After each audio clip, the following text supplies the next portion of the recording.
ते जे ब्राह्मण हो म्हणत काय आणि त्यांचा विवाद देवतांना मिळतोय म्हणून आलोय. भावना या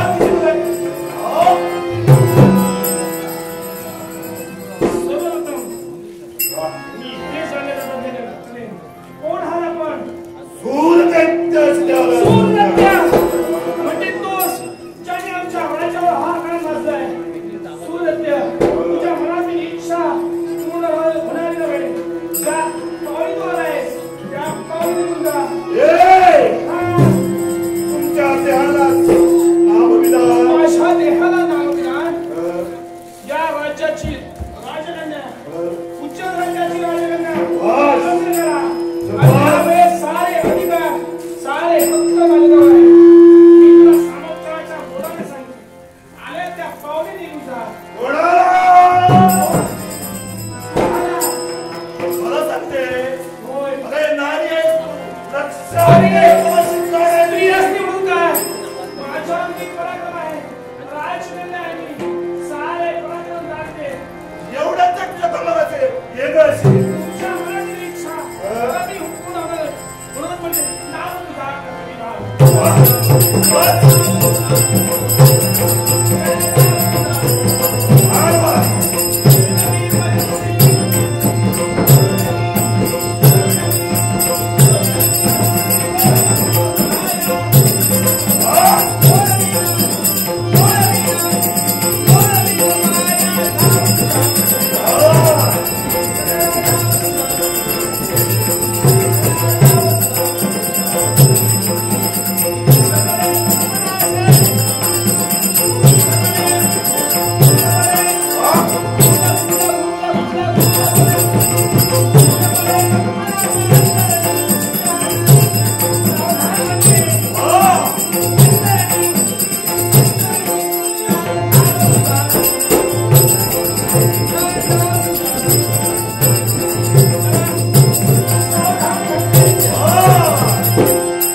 समोर दिसते ते म्हणजे चंपा नगरी.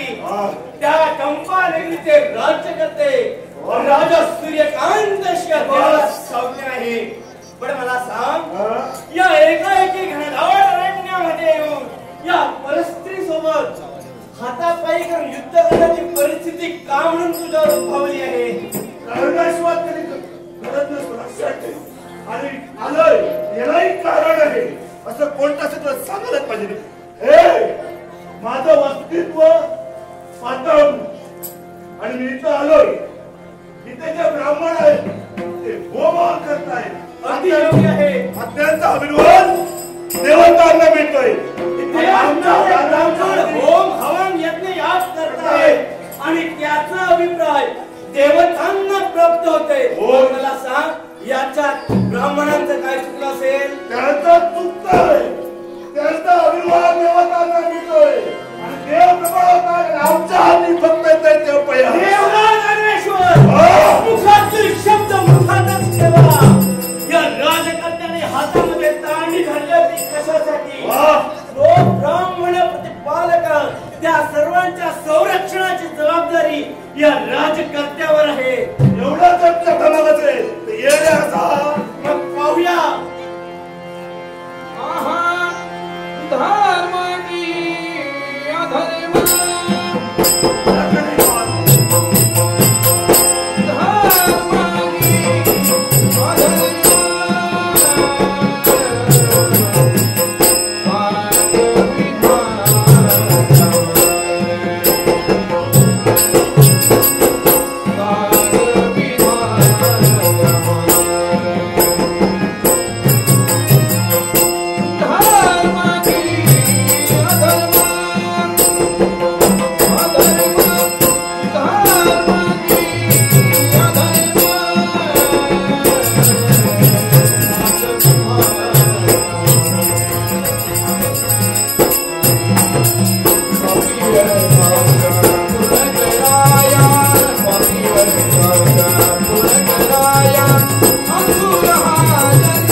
समोर दिसते ते म्हणजे चंपानगरी. त्या चंपानगरी ते राजकर्ते आहोत आम्ही. खरंच तुम्ही राजकर्ते आहात आणि ना मी एक राजकन्या आहे. मग काय झालं? अहो मी एक राजकर्ता ना आपण एक राजकन्या आहे. मग खरं सांगू का? हो जे काही सांगायचं असेल ते सांगा. माझ्या मागवून आलेलं सैन्य त्या समोरच्या सीमेवर मी उभं करून ठेवलंय आणि तुमच्या शब्द खात्री चाललोय. मग ऐका ना, तुम्ही रागावरच नाही ना. मी ना तुमची जवळून पराक्रम पाहिले. अगदी मनाला समाधान वाटतं. खरंच तुमचे पराक्रम खूपच छान आहे. आणि तुम्हाला पाहून ना या राजकृतीचा मला वेगळाच भाव निर्माण झाला. हे बघा, तुम्ही आम्हाला पाहिलं, आमचे पराक्रमही पाहिले झालं ना. मग मला माझ्या मार्गाने जाऊ द्या आणि तुम्ही तुमच्या मार्गाने जावा. उगाच विलंब करू नका. हो, ऐका ना तुमच्यासाठी. अहो, जे काय सांगायचं असेल ते लवकरात लवकर सांगा.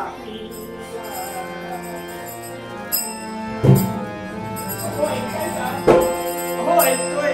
जे काय सांगायचं असेल ते त्वरित सांगा म्हणतोय.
म्हणजे मगाशी गेला होता तो युद्धाला पृष्ठभाग दाखवून गेला होता आणि आता आलाय तो कशासाठी? तर युद्धातली कूटनीती दाखवायला. मग सांग, अशी कोणती कूटनीती तू दाखवणार आहे? दाखवायलाच पाहिजे ना. ये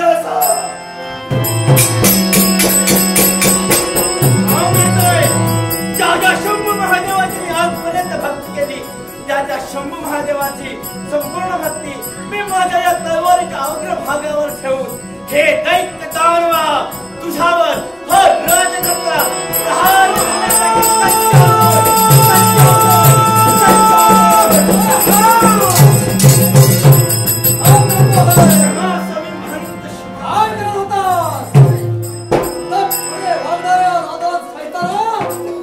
नाही म्हणतोय.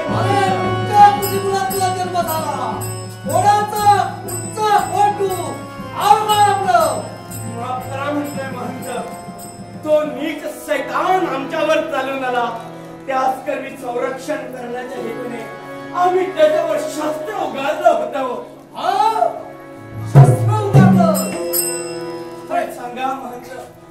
क्षणी तुमचं आगमन झालं. मग मला सांगा, यात माझं काय म्हणून चुकलं आहे? अरे राजकर्त्या, राजकर्ता म्हणून तुझं नाव ऐकलं तर धिक्कार! अरे राजकर्त्याला राजकर्ता तुमच्या समोर म्हणतोय, अहो आम्ही तुमच्यावर शस्त्र उभारलं, पण शस्त्र चालविलं तर नाही ना. तुम्हाला कोणती इजाही झाली नाहीये. मग क्रोध आवरा म्हणतोय महंत. अरे राजकर्त्या, ती तो आम्हाला शिकवतो. अरे शस्त्र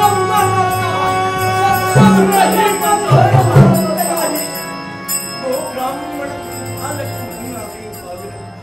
या सृष्टीवर असणाऱ्या सर्व ब्राह्मणांचं संरक्षण करण्याची जबाबदारी आमच्यावर आहे. ब्राह्मण मग करा म्हणतोय.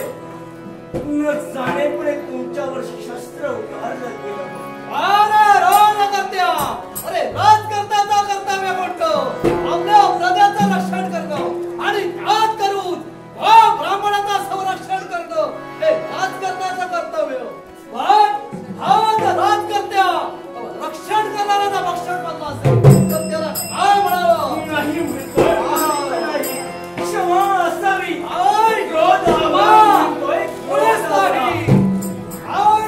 अरे माणुसकी म्हणून माणसाच्या पोटी जन्म घेतलेल्या माणुसकी विसरलेल्या नाही म्हणतोय,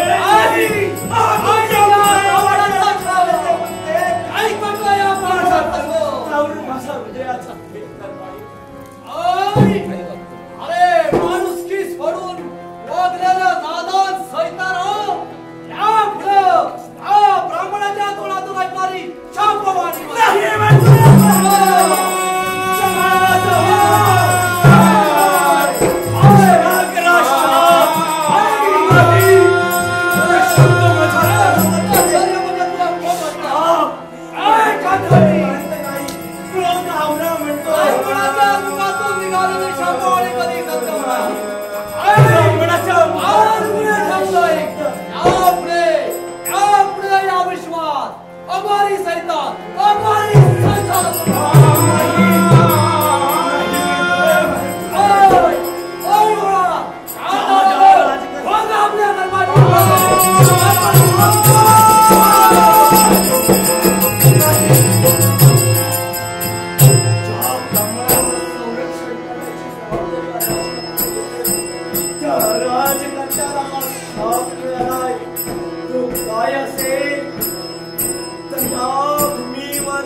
देशाचे गोदावरी पाहून तुला त्याचा काही उपयोग होणार नाही. अरे सापाला किती जायचं पोहोचणार आहे तो फक्त कोळसा किती जरी असला ना तरी तो आपला रंग दाखवणार आहे. तो विष कसं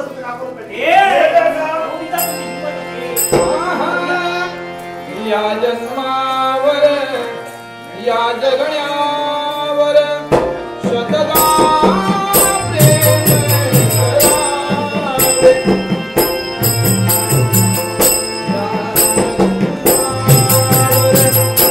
या जगण्यावर शतदा प्रेम करावे. शतदा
कारुण्याच्या उंबरट्यावर नंद दीपाच्या मंद मंद सत्य प्रकाशा